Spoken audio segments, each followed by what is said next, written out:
Good morning students. आपके अपने YouTube channel Kartik classes पर आपका एक बार फिर से हार्दिक स्वागत है। कल अपन ने एसएसटी विषय के 8 चैप्टर के बारे में पढ़ा था। आज आइए चलते हैं 9वें चैप्टर की ओर। चैप्टर का नाम है कृषि। इससे कुल 3 अंक का क्वेश्चन पूछा जाएगा और दीर्घ उत्तरात्मक प्रश्न होगा और एक ही प्रश्न पूछा जाएगा।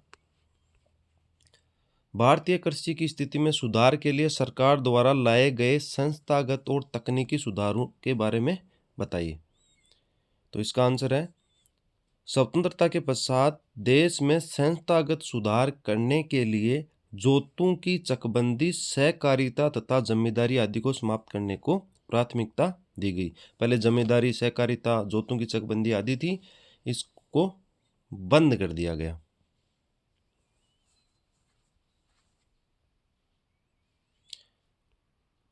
उन्नीस सौ 60 और 1970 के दशकों में भारत सरकार ने कई प्रकार के कृषि सुधारों की शुरुआत की। पैकेज टेक्नोलॉजी पर आधारित हरित क्रांति तथा श्वेत क्रांति जैसी कृषि सुधार के लिए रणनीतियां आरंभ की गई।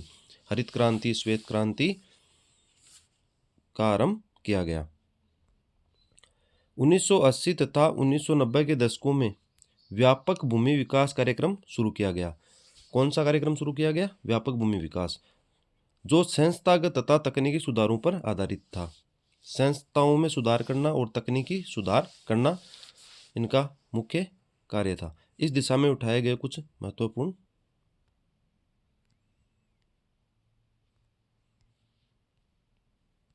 कदमों में सूखा, बाढ़, चक्रवात, आग तथा बीमारी के लिए फसल बीमा, कम दर पर किसानों को ऋण के लिए ग्रामीण बैंक, सहकारी समिति और बैंकों की स्थापना की गई। किसानों के लाभ के लिए किसान क्रेडिट कार्ड और व्यक्तिगत दुर्घटना बीमा योजना भी इसमें शुरू की गई। किसान क्रेडिट कार्ड तो आप सब जानते हो, और व्यक्तिगत दुर्घटना बीमा योजना, जैसे खेती करते समय कहीं चोट वोट लग जाए, कुछ घायल वगैरह हो जाए आदमी, तो उस समय ये बीमा काम आता है। किसानों की मौसम की जानकारी देने के लिए आकाशवाणी और दूरदर्शन से बुलेटिन और कृषि कार्यक्रम भी प्रसारित किए जाते हैं। किसानों को बिचौलियों और दलालों के शोषण से बचाने के लिए न्यूनतम सहायता मूल्य और कुछ महत्वपूर्ण फसलों के लाभदायक खरीद मूल्यों की सरकार घोषणा करती है। अगला क्वेश्चन है, रबी एवं खरीफ फसलों में प्रमुख अंतर बताइए। तो रबी की जो फसल होती है वो शीत ऋतु में अक्टूबर से दिसंबर के मध्य बोई जाती है, जबकि जो खरीफ की फसल होती है वो मानसून के आगमन के साथ जून जुलाई के महीनों में बोई जाती है। तो रबी की फसल अक्टूबर से दिसंबर तक बोई जाती है और खरीफ की फसल जून से जुलाई के मध्य बोई जाती है। दूसरा इनमें बीच में जो मुख्य अंतर वो है, ग्रीष्म ऋतु में अप्रैल से जून के मध्य रबी की फसल को काटा जाता है, जबकि खरीफ की फसल की कटाई का जो समय होता है वो सितंबर अक्टूबर के माह में किया जाता है। अब जो प्रमुख फसलें हैं वो देखिए। रबी की फसलों में गेहूं, जौ, चना, मटर व सरसों आदि प्रमुख रबी फसलें हैं। अभी अपन ने रबी की फसल ही बो रखी हैं। और खरीफ की फसल में चावल, मक्का, ज्वार, बाजरा आदि प्रमुख फसलें होती हैं। अगला क्वेश्चन है, प्रारंभिक आदिम निर्वाह कृषि और व्यावसायिक या वाणिज्य कृषि के बीच अंतर लिखो। तो प्रारंभिक आदिम निर्वाह कृषि, इस प्रकार की कृषि भूमि के छोटे टुकड़ों पर आदिम कृषि औजारों जैसे लकड़ी की हल, डाव, खुदाई करने वाली छड़ से की जाती है। और जो वाणिज्यिक कृषि है वो मुख्यतः वाणिज्यिक उद्देश्यों के लिए की जाती है। दूसरा अंतर है, परिवार तथा समुदाय श्रम की मदद से प्रारंभिक कृषि की जाती है और अधिक पैदावार प्राप्त करने के लिए बड़ी मशीनों, अधिक पैदावार देने वाले बीजों, रासायनिक उर्वरकों एवं कीटनाशकों का प्रयोग वाणिज्यिक कृषि में किया जाता है। तीसरा अंतर है, जो प्रारंभिक कृषि है उसमें मानसून मृदा की प्राकृतिक उर्वरता पर निर्भर करती है। अगर बारिश हो गई तो अच्छी फसल हो जाएगी, और मृदा में खाद वाद अगर ढंग से, मतलब प्राकृतिक जो खाद है उसी पर यह निर्भर करती है। और जो वाणिज्यिक कृषि है उसका देखिए, कृषि के वाणिज्यिक का स्तर विभिन्न प्रदेशों में अलग अलग है। जैसे पंजाब और हरियाणा में चावल वाणिज्य फसल है, परंतु ओडिशा में ये एक जीविका फसल है, क्योंकि ओडिशा के लोग चावल को खाते हैं।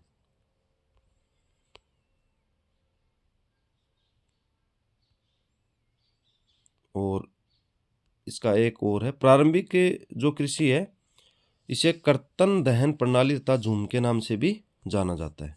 ये भी अपने को याद रखना है। अगला क्वेश्चन है, गहन जीविका कृषि क्या है? इस कृषि की 3 विशेषताएं लिखिए। तो गहन जीविका कृषि यह श्रम गहन खेती है जहां अधिक उत्पादन के लिए अधिक मात्रा में जैव रासायनिक निवेशों और सिंचाई का प्रयोग किया जाता है। इसकी विशेषताएं, इस प्रकार की कृषि उन क्षेत्रों में की जाती है जहां पर भूमि पर जनसंख्या दबाव अधिक होता है, अधिक जनसंख्या होती है वहां पे ये कृषि की जाती है। किसान सीमित भूमि पर अधिकतम पैदावार लेने के लिए अधिक मात्रा में जैव रासायनिक निवेश और सिंचाई का प्रयोग करता है। और तीसरा है इसका, भूस्वामित्व में विरासत के अधिकार के कारण पीढ़ी दर पीढ़ी जोतों का आकार छोटा एवं अलाभप्रद होता जा रहा है। जनसंख्या बढ़ेगी तो पीढ़ी दर पीढ़ी खेत छोटे होते जाएंगे क्योंकि बट जाएंगे वो। अगला क्वेश्चन है, रेशेदार फसलों की प्रमुख विशेषताएं लिखिए। तो रेशेदार फसलों में कपास आता है। तो कपास सूती वस्त्र उद्योग का प्रमुख कच्चा माल है। कपास उत्पादन में भारत का चीन के बाद कौन सा स्थान है? दूसरा स्थान है। पठारी तथा काली मृदा कपास उत्पादन के लिए सर्वाधिक उपयुक्त मानी जाती है। काली मिट्टी और पठारी मिट्टी में सर्वाधिक कपास होता है। इसके उगाने के लिए उच्च ताप, हल्की वर्षा, 210 दिन पाला रहित धूप की आवश्यकता होती है। ये क्लाइमेट इसको चाहिए। दूसरी जो फसल है वह जूट। जूट को सुनहरा रेशा भी कहा जाता है। तो जूट को क्या कहा जाता है? सुनहरा रेशा। जूट का उत्पादन बाढ़ क्षेत्रों में जल निकासी वाली उर्वरक मृदा में उगाई जाती है।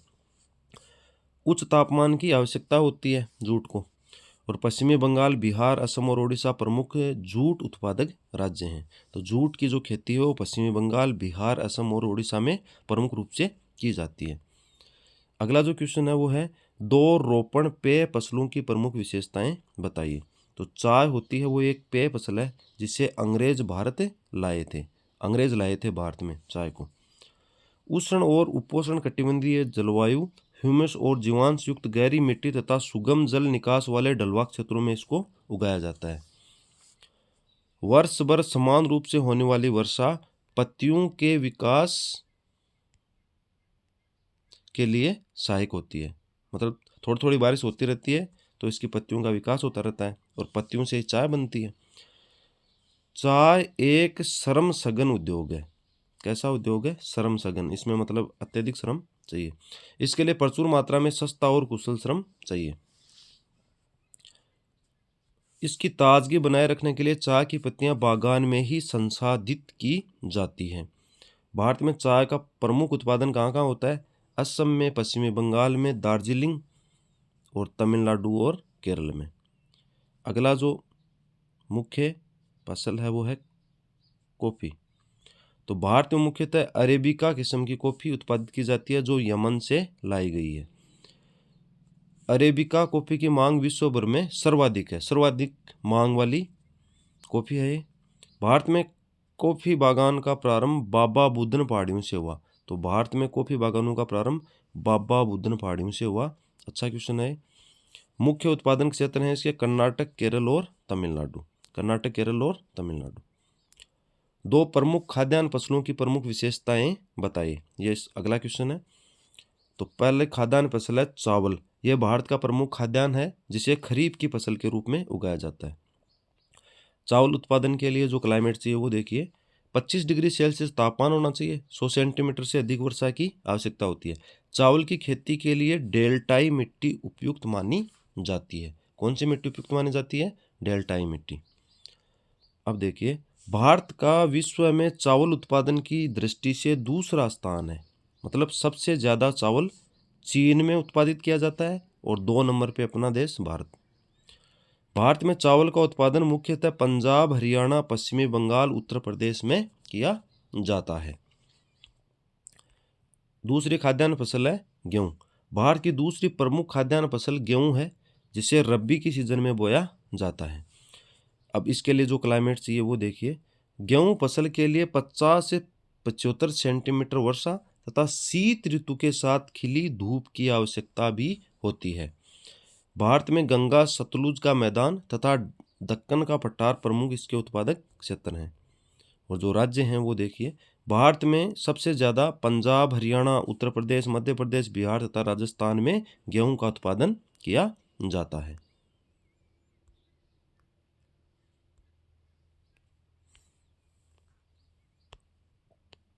अगला जो चैप्टर है वो है खनिज तथा ऊर्जा संसाधन। इससे कुल 4 अंक के प्रश्न पूछे जाएंगे। दिए गए भारत के रेखा मानचित्र में आणविक ऊर्जा व तापीय ऊर्जा संयंत्रों की अवस्थिति दर्शाइए। तो ये आपको मानचित्र में इसको दर्शाना है। तो ये आपको देख लेना है कि कहाँ कहाँ पे हैं। ऐसे ही दूसरा क्वेश्चन है, दिए गए भारत के रेखा मानचित्र में ऊर्जा के परंपरागत ऊर्जा स्रोतों को अंकित कीजिए। ये सारे अध्याय 5 खनिज तथा ऊर्जा संसाधन में मानचित्र बनाना, इसका आप मानचित्र देख लेना आपको। तीसरा क्वेश्चन भी है, दिए गए भारत के रेखा मानचित्र में निम्नलिखित खनिज उत्पादन स्थानों को अंकित कीजिए। मतलब आपको ये मानचित्र को देख लेना है। इस चैप्टर से मानचित्र संबंधी क्वेश्चन ही आपको पूछे जाएंगे। अगला जो चैप्टर है वो है विनिर्माण उद्योग। कौन सा है? विनिर्माण उद्योग। तो इससे आपको कुल 2 अंक के क्वेश्चन पूछे जाएंगे। एक वस्तुनिष्ठ प्रश्न होगा जो कि 1 अंक का होगा, और एक अति लघुत्रात्मक प्रश्न होगा जो भी 1 अंक का होगा। तो पहले अपन वस्तुनिष्ठ क्वेश्चन देख लेते हैं। पहला वस्तुनिष्ठ क्वेश्चन है, सीमेंट उद्योग का प्रमुख कच्चा माल क्या है? तो चूना पत्थर सीमेंट उद्योग का प्रमुख कच्चा माल है। दूसरा है, भारत का चीनी उत्पादन में विश्व में कौन सा स्थान है? तो भारत का चीनी उत्पादन में विश्व में दूसरा स्थान है। अगला क्वेश्चन है, निम्न में से कौन से उद्योग दूरभाष, कंप्यूटर आदि संयंत्र निर्मित करते हैं? तो इलेक्ट्रॉनिक उद्योग। अगला क्वेश्चन है, निम्नलिखित में से कौन सा खनिज पर आधारित उद्योग का उदाहरण है? तो इसका आंसर है सीमेंट उद्योग। अगला क्वेश्चन है, भारत में अधिकतर पटसन उद्योग किस राज्य में स्थित है? तो पश्चिमी बंगाल में स्थित है। भारत के सकल घरेलू उत्पाद में विनिर्माण का कितना योगदान है? तो 17% योगदान है। अगला क्वेश्चन है, भारत में सीमेंट का पहला कारखाना कहाँ लगाया गया? तो भारत में सीमेंट का पहला कारखाना चेन्नई में लगाया गया। भारत का सबसे प्राचीन और प्रमुख उद्योग है? तो भारत का सबसे प्राचीन और प्रमुख उद्योग सूती वस्त्र उद्योग है। अगला क्वेश्चन है, भारत में सूती वस्त्र का पहला कारखाना कब लगाया गया? तो भारत में सूती वस्त्र का पहला कारखाना 1854 में लगाया गया। अगला क्वेश्चन है, विनिर्माण उद्योग कौन से क्षेत्र की क्रिया है? तो ये द्वितीय क्षेत्र की क्रिया है। अगला क्वेश्चन है, कोलकाता के निकट रिसरा में पटसन उद्योग का पहला कारखाना कब लगाया गया? तो ये 1859 में लगाया गया। अब चलते हैं अति लघुत्रात्मक प्रश्नों की ओर। पहला क्वेश्चन है, विनिर्माण क्या है? तो कच्चे माल को मूल्यवान उत्पाद में परिवर्तित कर अधिक मात्रा में वस्तुओं के उत्पादन को विनिर्माण कहा जाता है। मतलब कच्चे माल को पहले मूल्यवान उत्पाद में चेंज कर लिया जाता है और फिर उससे अधिक मात्रा में वस्तुओं का उत्पादन किया जाता है। तो ये जो प्रक्रिया वो क्या कहलाती है? विनिर्माण कहलाती है। सीमेंट का पहला कारखाना कब और कहाँ खोला गया? तो पहला सीमेंट का कारखाना 1904 में खोला गया और चेन्नई में खोला गया। भारत में सबसे महत्वपूर्ण कृषि आधारित उद्योग का नाम बताइए। तो कृषि आधारित उद्योग है सूती वस्त्र उद्योग, क्योंकि ये कपास पे आधारित रहता है। किस शहर को भारत की इलेक्ट्रॉनिक्स राजधानी के रूप में जाना जाता है? तो बेंगलुरु जो शहर है उसको भारत की इलेक्ट्रॉनिक्स राजधानी के रूप में जाना जाता है। 2 कृषि आधारित उद्योगों का उदाहरण दीजिए। तो सूती वस्त्र उद्योग और पटसन उद्योग ये दोनों ही कृषि आधारित उद्योग हैं। राष्ट्रीय पटसन नीति कब अपनाई गई? तो राष्ट्रीय पटसन नीति सन 2005 में अपनाई गई। अगला क्वेश्चन है, किस क्षेत्र के उत्पादक कच्चे माल को परिष्कृत वस्तुओं में परिवर्तित करते हैं? तो इसका आंसर है द्वितीय क्षेत्र। द्वितीय क्षेत्र। अगला हमारा क्वेश्चन है, सेल का शब्द विस्तार कीजिए। तो SAIL सेल का पुल विस्तार है, जो फुल फॉर्म है वो है steel authority of India, SAIL। अगला क्वेश्चन है आधारभूत उद्योग का उदाहरण है। तो आधारभूत उद्योग का उदाहरण है लोहा इस्पात उद्योग। अगला क्वेश्चन है किस रेशे को गोल्डन फाइबर कहा जाता है। तो जूट के रेशे को गोल्डन फाइबर कहा जाता है। आइए चलते हैं अगले चैप्टर की ओर। अगला चैप्टर जो 12वां चैप्टर है उसका नाम है राष्ट्रीय अर्थव्यवस्था की जीवन रेखाएं। और इस चैप्टर से कुल 3 अंक के क्वेश्चन पूछे जाएंगे। एक वस्तुनिष्ठ क्वेश्चन होगा जो 1 अंक का होगा, और एक लघु त्रात्मक प्रश्न होगा जो भी 2 अंक का होगा। अगला अब चलते हैं अपन पहले वस्तुनिष्ठ क्वेश्चन की ओर। पहला क्वेश्चन है निम्न में से कौन सा राज्य हजीरा विजयपुर जगदीशपुर पाइपलाइन से नहीं जुड़ा है। तो महाराष्ट्र नहीं जुड़ा है, और मध्य प्रदेश, गुजरात और उत्तर प्रदेश हजीरा विजयपुर जगदीशपुर पाइपलाइन से जुड़े हुए हैं। अगला क्वेश्चन है निम्न में से परिवहन का कौन सा साधन वहनांतरण हानियों तथा देरी को घटाता है। तो पाइपलाइन, इससे देरी नहीं होती है, तुरंत ही सप्लाई हो जाती है। अगला क्वेश्चन है भारत के पश्चिमी तट पर स्थित पतन है। तो कांडला जो बंदरगाह है वो भारत के पश्चिमी तट पर स्थित है। निम्न में से कौन से 2 दूरस्थ स्थित स्थान पूर्वी पश्चिमी गलियारे से जुड़े हैं। तो सिलचर और पोरबंदर, ये दोनों पूर्वी पश्चिमी गलियारे से जुड़े हैं। अगला क्वेश्चन है इनमें से कौन सा पतन पूर्वी तट पर स्थित है जो अंतस्थलीय तथा अधिकतम गहराई का पतन है तथा पूर्ण सुरक्षित है। तो इसका आंसर है विशाखापट्टनम। अगला क्वेश्चन है निम्न में से कौन सा शब्द 2 या अधिक देशों के व्यापार को दर्शाता है। तो अंतर्राष्ट्रीय व्यापार। अगला क्वेश्चन है मुंबई समुद्री पतन की भीड़ को कम करने के लिए किस नए पतन का विकास किया गया। तो जवाहरलाल नेहरू बंदरगाह का विकास किया गया। अगले क्वेश्चन की ओर चलते हैं। अगला हमारा क्वेश्चन है निम्न में से कौन सा परिवहन साधन भारत में प्रमुख साधन है। तो रेल परिवहन भारत में परिवहन का प्रमुख साधन है। अब चलते हैं अपन लघु त्रात्मक प्रश्न की ओर। पहला क्वेश्चन है स्वर्णिम चतुर्भुज परियोजना क्या है। तो आइए इसके बारे में जानते हैं। केंद्र सरकार द्वारा प्रारंभ यह परियोजना, मतलब स्वर्णिम चतुर्भुज परियोजना केंद्र सरकार की परियोजना है, जिसमें भारत के 4 महानगर हैं। कौन कौन से? दिल्ली, मुंबई, कोलकाता और चेन्नई। इनको 6 लेन वाले महाराजमार्ग द्वारा जोड़ने की परियोजना है, मतलब 6 लेन रोड बनेगी और इनसे दिल्ली, मुंबई, कोलकाता, चेन्नई आदि शहरों को जोड़ा जाएगा, आदि महानगरों को जोड़ा जाएगा। और इसका जो उद्देश्य है वो है बड़े शहरों के मध्य की दूरी व परिवहन का समय कम करना। अगला क्वेश्चन है व्यापार संतुलन से आप क्या समझते हैं। तो किसी देश के व्यापार संतुलन को आयात व निर्यात के अंतर द्वारा संतुलित किया जाता है। यदि आयात मूल्य और निर्यात मूल्य लगभग समान हो तो इसे व्यापार संतुलन कहते हैं।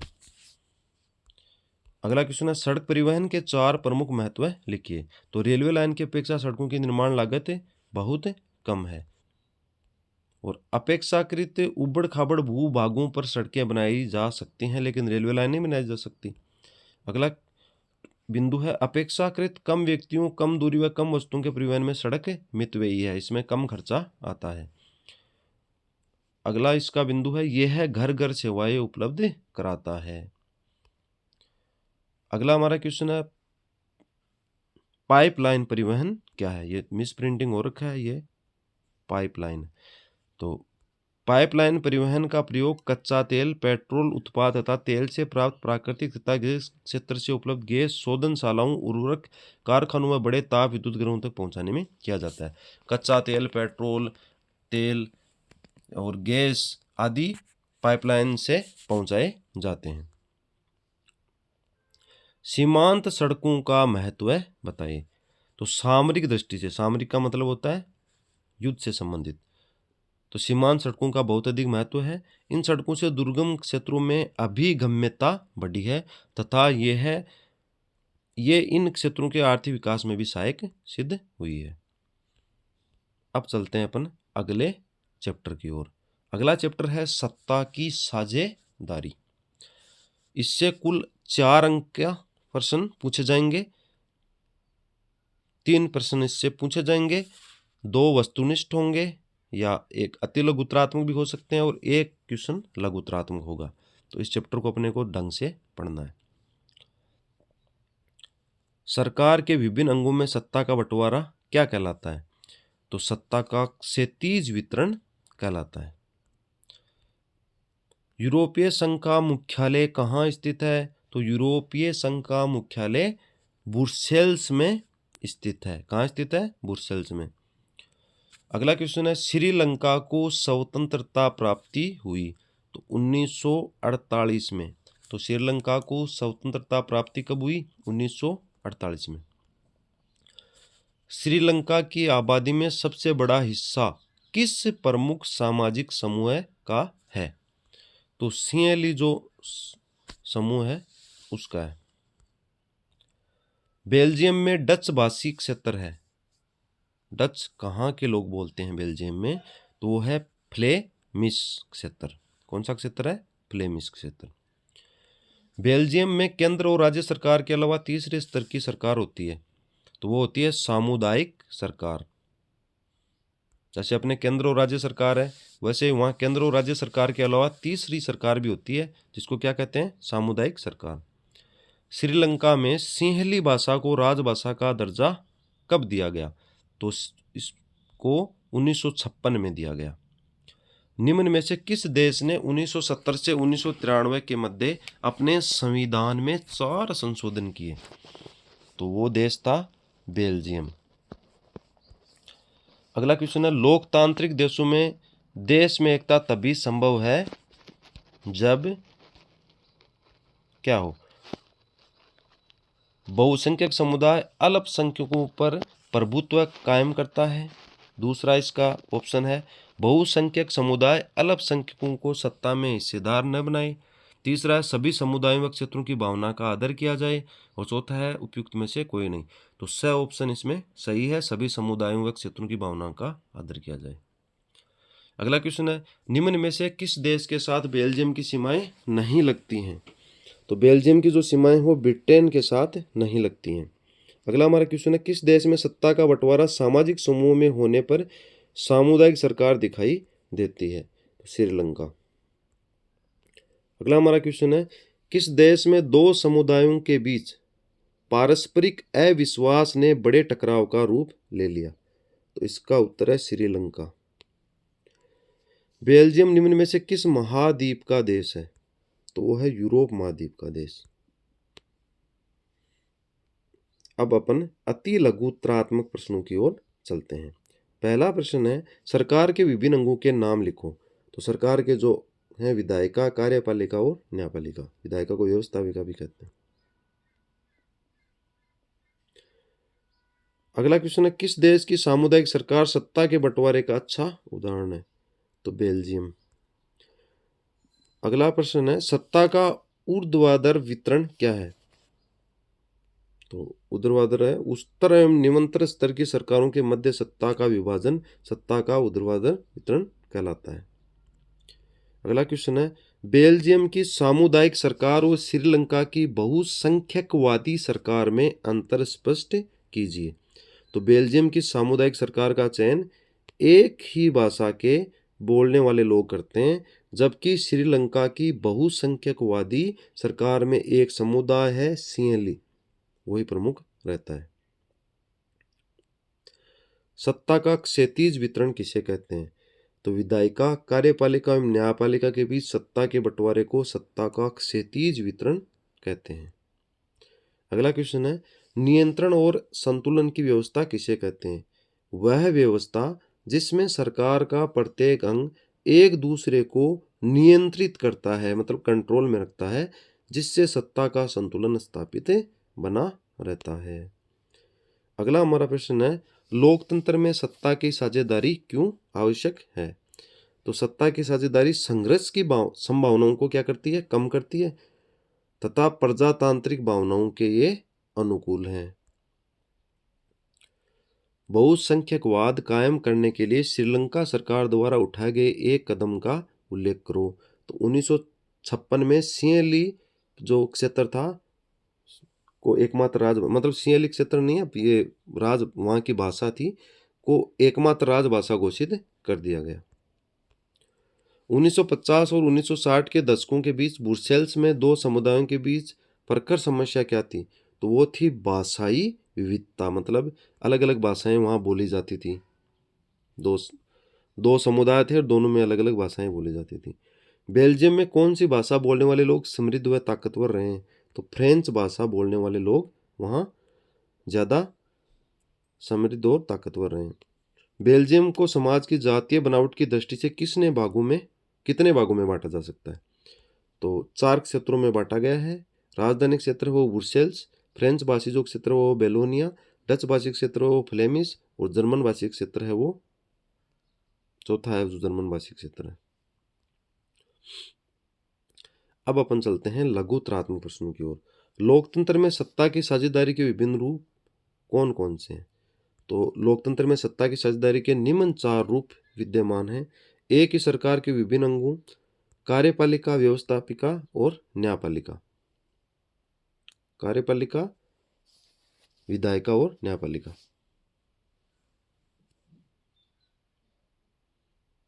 के मध्य सत्ता का विभाजन करना। दूसरा है सरकार के विभिन्न स्तरों, केंद्र सरकार, राज्य और स्थानीय सरकार के मध्य सत्ता का विभाजन।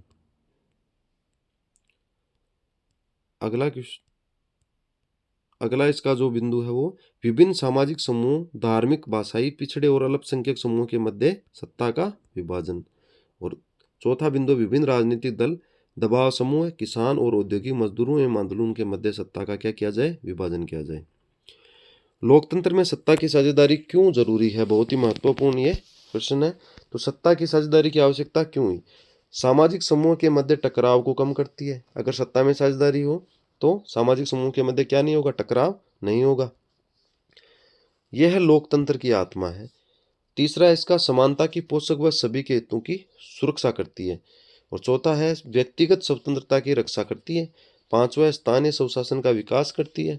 और छठा है योग्य एवं कुशल शासन व्यवस्था बनाए रखती है। सत्ता की साझेदारी का क्या अर्थ है, अब इसका अर्थ देख लेते हैं। सत्ता की साझेदारी अलग अलग समूहों में सत्ता के बंटवारे की प्रक्रिया है ताकि व्यवस्था सुचारू रूप से चल सके, आराम से चल सके, ढंग से व्यवस्थित रूप से चल सके। लोकतंत्र का बुनियादी सिद्धांत है कि जनता ही सारी राजनीतिक शक्ति का स्रोत है। अतः विभिन्न सामाजिक समूहों के बीच टकराव को टालने के लिए सत्ता में क्या करनी चाहिए, हिस्सेदारी दे देनी चाहिए। अगला प्रश्न है श्रीलंका में तमिलों की प्रमुख मांगे क्या क्या थी, तो तमिल भाषा को ही राजभाषा का दर्जा दिया जाए, मतलब तमिल भाषा को भी राजभाषा का दर्जा दिया जाए। ये तो एक तमिल लोगों की प्रमुख मांग थी। दूसरी मांग थी शिक्षा व सरकारी सेवाओं में सिंहलियों के समान अवसर प्रदान किया जाए। तमिलों को भी सिंहली जो लोग हैं उनके समान अवसर प्रदान किया जाए शिक्षा व सरकारी सेवाओं में। तमिल बहुल क्षेत्रों को स्वायत्तता प्रदान भी की जाए। अगला क्वेश्चन है विभिन्न सामाजिक समूहों के मध्य सत्ता के बंटवारे के कोई 2 उदाहरण दीजिए। तो 2 उदाहरण देखते हैं। बेल्जियम में सामुदायिक सरकार का गठन, तो ये सामाजिक समूहों के मध्य सत्ता के बंटवारे का पहला एग्जाम्पल है, बेल्जियम में सामुदायिक सरकार का गठन। और दूसरा इसका जो उदाहरण है वो है भारत में सामाजिक रूप से कमजोर समुदायों व महिलाओं को विधायिका एवं सरकारी सेवाओं में आरक्षण, रिजर्वेशन की व्यवस्था। अगला प्रश्न है बहुसंख्यकवाद से क्या तात्पर्य है, उदाहरण दीजिए। तो बहुसंख्यकवाद का आशय क्या से है, अल्पसंख्यकों की इच्छाओं और आवश्यकताओं की अवहेलना करते हुए बहुसंख्यक समुदाय को मनचाहे ढंग से शासन करने के अधिकार देने से है। उदाहरण श्रीलंका जहां सिंहलियों का वर्चस्व है, सिंहली जो लोग हैं उनका उदाहरण दिया गया है कि वो श्रीलंका में उनका वर्चस्व है। श्रीलंका में कितने जातीय समूह के लोग रहते हैं, तो श्रीलंका में सिंहली श्रीलंकाई मूल के तमिल, ईसाई तथा मुसलमान जाति के लोग रहते हैं। अब अपना जो अगला चैप्टर है उसका नाम है संघवाद। क्या नाम है? संघवाद। कुल अंक 4, एक वस्तुनिष्ठ प्रश्न पूछा जाएगा और एक 3 नंबर का दीर्घ उत्तरीय प्रश्न पूछा जाएगा। तो पहले अपन वस्तुनिष्ठ प्रश्न देख लेते हैं। पहला प्रश्न है, संविधान की 8वीं अनुसूची में दर्ज भाषाओं की संख्या कितनी है? तो 22 है। दूसरा क्वेश्चन है, निम्नलिखित में से किस राज्य को भारतीय संविधान के अनुच्छेद 371 के तहत विशेष शक्तियां प्राप्त हैं? तो असम, नागालैंड और मिजोरम, इन तीनों को भारतीय संविधान के अनुच्छेद 371 के तहत विशेष शक्तियां प्रदान की गई है। अगला हमारा क्वेश्चन है, संघात्मक शासन प्रणाली, कौन सी शासन प्रणाली? संघात्मक में अधिकारों का विभाजन होता है, किन किन के बीच होता है वो देखिए। पहला ऑप्शन केंद्र एवं राज्यों के बीच में, तो इसका उत्तर है केंद्र एवं राज्यों के बीच में। अगला क्वेश्चन है, निम्न में से कौन सा विषय समवर्ती सूची में शामिल है? तो शिक्षा का जो विषय है वो समवर्ती सूची में शामिल है, केंद्र और राज्य सरकार दोनों इसमें शामिल है। तो नगर निगम के अध्यक्ष को क्या कहा जाता है? तो नगर निगम के अध्यक्ष को मेयर या महापौर कहा जाता है। अगला क्वेश्चन है, शासन की किस व्यवस्था में सरकार 2 या अधिक स्तरों वाली होती है? तो शासन की जो संघीय व्यवस्था है उसमें सरकार 2 या अधिक स्तरों वाली होती है। निम्नलिखित में से किस राज्य का गठन भाषा के आधार पर नहीं हुआ है? तो नागालैंड, उत्तराखंड, झारखंड, इनका तो गठन भाषा के आधार पर हुआ है, नहीं हुआ इनका, सबका भाषा के आधार पर नहीं हुआ है। उपयुक्त सभी आएगा इसमें ना। निम्न में से कौन सा संघीय राज्य नहीं है? तो दिल्ली है वो संघीय राज्य नहीं है। अगला क्वेश्चन है, संविधान और विभिन्न स्तर की सरकारों के अधिकारों की व्याख्या करने का अधिकार किसके पास होता है? तो ये न्यायालय के पास होता है। 7 आकर संघ बनाने का उदाहरण है, तो संयुक्त राज्य अमेरिका। निम्न में से कौन सा राज्य 7 रहकर संघ का उदाहरण नहीं है? स्विट्जरलैंड। अगला हमारा क्वेश्चन है, केंद्र एवं राज्य के मध्य विधायी अधिकारों को कितने हिस्से में बांटा गया है? तो 3 हिस्से में बांटा गया है। अगला हमारा क्वेश्चन है, निम्न में से कौन सा विषय समवर्ती सूची का नहीं है? तो शिक्षा, वन, विवाह है, ये समवर्ती सूची के विषय हैं। सिंचाई जो है वो समवर्ती सूची का विषय नहीं है। अब बड़े क्वेश्चन, सबसे पहले दीर्घ उत्तरीय क्वेश्चनों में है पहला, संघवाद क्या है? भारत में संघवाद का स्वरूप कैसा है, बताइए। तो संघवाद का जो आशय है वो संघवाद शासन की वह प्रणाली होती है जिसमें सत्ता का विभाजन केंद्रीय प्राधिकार और सरकार की अंगीभूत इकाइयों के मध्य होता है। तो भारत में संघवाद का जो स्वरूप है वो है, पहला है राज्यों का संघ। तो भारत में अपनी आंतरिक विविधता को ध्यान में रखते हुए विभिन्न राज्यों के संघ का गठन किया गया है। दूसरा है त्रिस्तरीय शासन व्यवस्था। तो भारतीय संविधान के मूल रूप से 2 स्तर की शासन व्यवस्था का प्रावधान किया गया है, संघ या केंद्र सरकार, और दूसरा है राज्य सरकार। तो बाद में स्थानीय शासन की संस्थाओं को भी तीसरे स्तर के रूप में संविधान में मान्यता दी गई। तीसरा है शक्तियों का विभाजन। तो भारतीय संविधान में स्पष्ट रूप से केंद्र और राज्य सरकारों के मध्य विधायी अधिकारों को 3 सूचियों के द्वारा विभाजित किया गया है। वो कौन कौन सी सूची हैं वो अपन देख लेते हैं। पहली है संघ सूची। कौन सी सूची है? संघ सूची। दूसरी है राज्य सूची और तीसरी है समवर्ती सूची। तो न्यायपालिका की सर्वोच्चता, ये इसका अगला बिंदु है। भारतीय संघीय व्यवस्था में न्यायपालिका स्वतंत्र व सर्वोच्च है। शक्तियों के बंटवारे के संबंध में कोई भी विवाद होने पर इसका फैसला सर्वोच्च न्यायालय सुप्रीम कोर्ट द्वारा ही होता है। तो इस प्रकार भारत में न्यायपालिका की सर्वोच्चता स्थापित की गई है।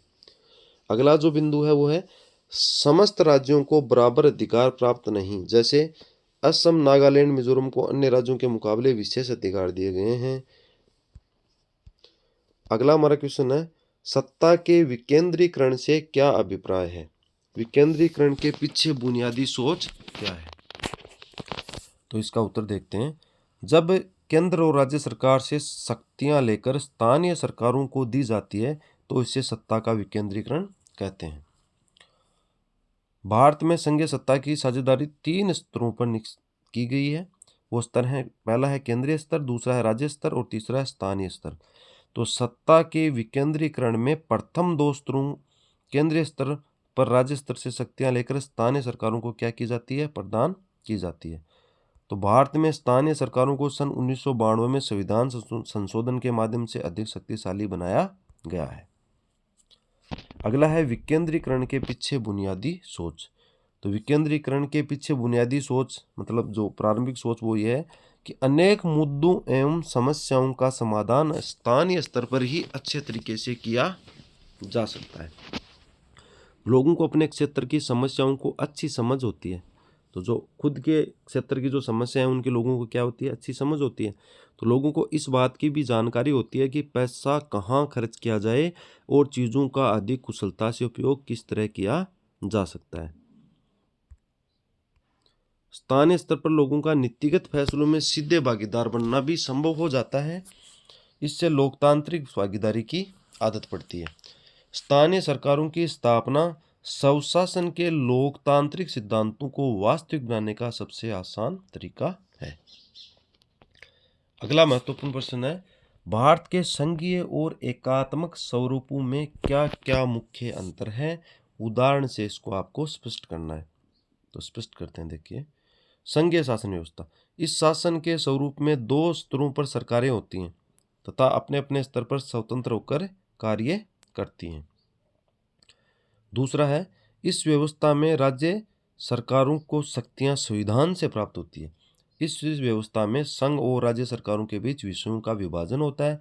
चौथा है, इस व्यवस्था में राज्य सरकारों अपने कार्यों के लिए केंद्र सरकार के प्रति जिम्मेदार नहीं होती है। इस व्यवस्था में केंद्रीय सरकार जो होती है वो राज्य सरकारों को कुछ विशेष कार्य करने का आदेश नहीं दे सकती है। उदाहरण है इसके भारत, संयुक्त राज्य अमेरिका, बेल्जियम, कनाडा और ऑस्ट्रेलिया।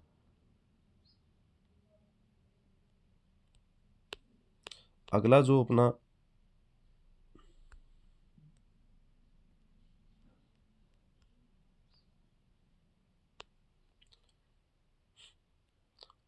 अब अपन देखते हैं इसमें एकात्मक। तो एकात्मक शासन व्यवस्था में क्या होता है, इस शासन के स्वरूप में शासन का एक ही स्तर होता है तथा राज्य सरकारें उसके अधीन होकर कार्य करती हैं। इसमें राज्य सरकारों को अपनी शक्तियां केंद्र सरकार से प्राप्त होती हैं। इस व्यवस्था में विषयों का विभाजन नहीं होता है और इस व्यवस्था में राज्य सरकारें अपने कार्यों के लिए केंद्र सरकार के प्रति जिम्मेदार होती हैं। और अंतिम है, इस व्यवस्था में केंद्रीय सरकार राज्य सरकारों को आदेश दे सकती है और इसके उदाहरण है फ्रांस, इंग्लैंड, जापान, इटली और हॉलैंड। अगला क्वेश्चन है, संघवाद ने जातीय समस्या को सुलझाने में बेल्जियम की सहायता किस प्रकार की। तो बेल्जियम यूरोप महाद्वीप का एक देश है। सन 1993 ईस्वी से पहले बेल्जियम में अधिकांश शक्तियां केंद्र सरकार के हाथों में हुआ करती थी।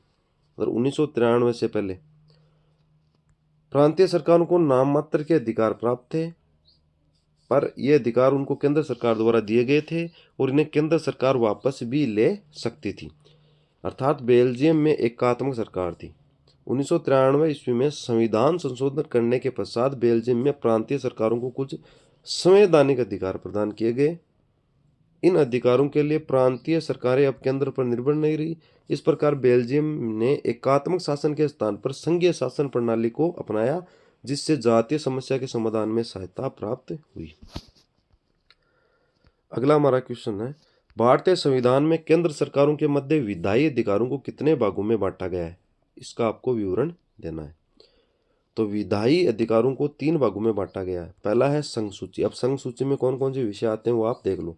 राष्ट्रीय महत्व के विषय, केंद्र सरकार की प्रतिरक्षा इसमें आते हैं, विदेश, बैंकिंग, संचार, मुद्रा आदि। और राज्य सूची में आते हैं स्थानीय महत्व के विषय, और ये राज्य सरकारों की होती है, पुलिस, व्यापार, वाणिज्य, कृषि, सिंचाई। समवर्ती सूची में आते हैं केंद्र और राज्य दोनों कानून बना सकते हैं, लेकिन टकराव की स्थिति में केंद्र द्वारा निर्मित कानून ही इसमें मान्य होता है। शिक्षा, वन, मजदूर संघ, विवाह, उत्तराधिकार आदि इसमें शामिल होते हैं। अगला हमारा क्वेश्चन है, भारत में विकेंद्रीकरण लागू करने के औचित्य का आपको वर्णन करना है। तो इसमें जब केंद्र और राज्य सरकार से शक्तियां लेकर स्थानीय सरकारों को दी जाती है तो इसे सत्ता का विकेंद्रीकरण कहते हैं। भारत में सत्ता की साझेदारी 3 स्तरों पर निश्चित की गई है। पहला है केंद्रीय स्तर, दूसरा है राज्य स्तर और तीसरा है स्थानीय स्तर।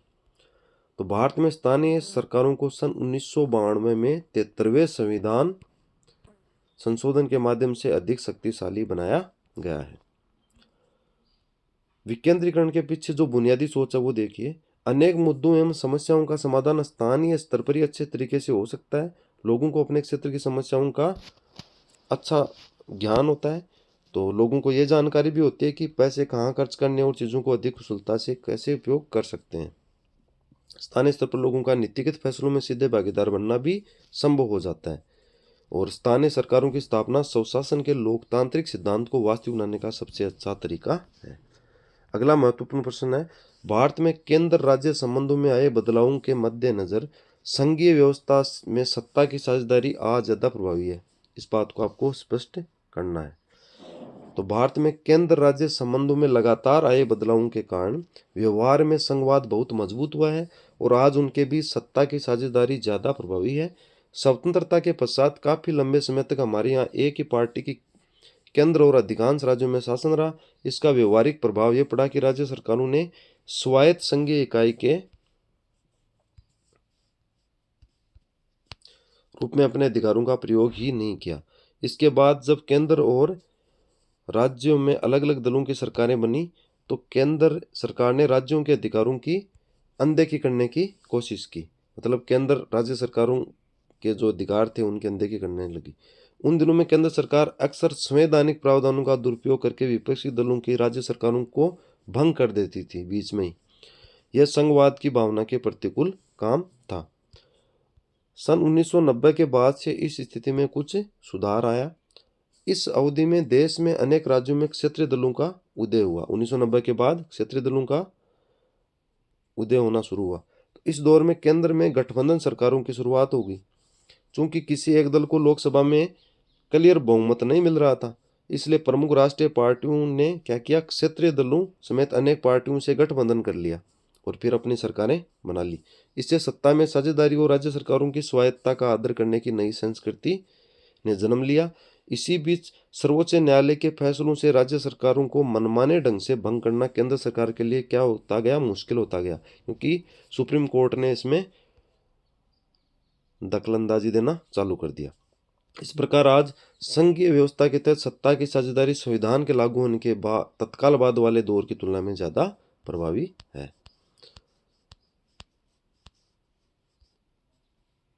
बाकी जो बचे हुए चैप्टर हैं उनके बारे में अपन अगले वीडियो में चर्चा करेंगे। इस वीडियो को देखने के लिए आपको बहुत बहुत थैंक यू।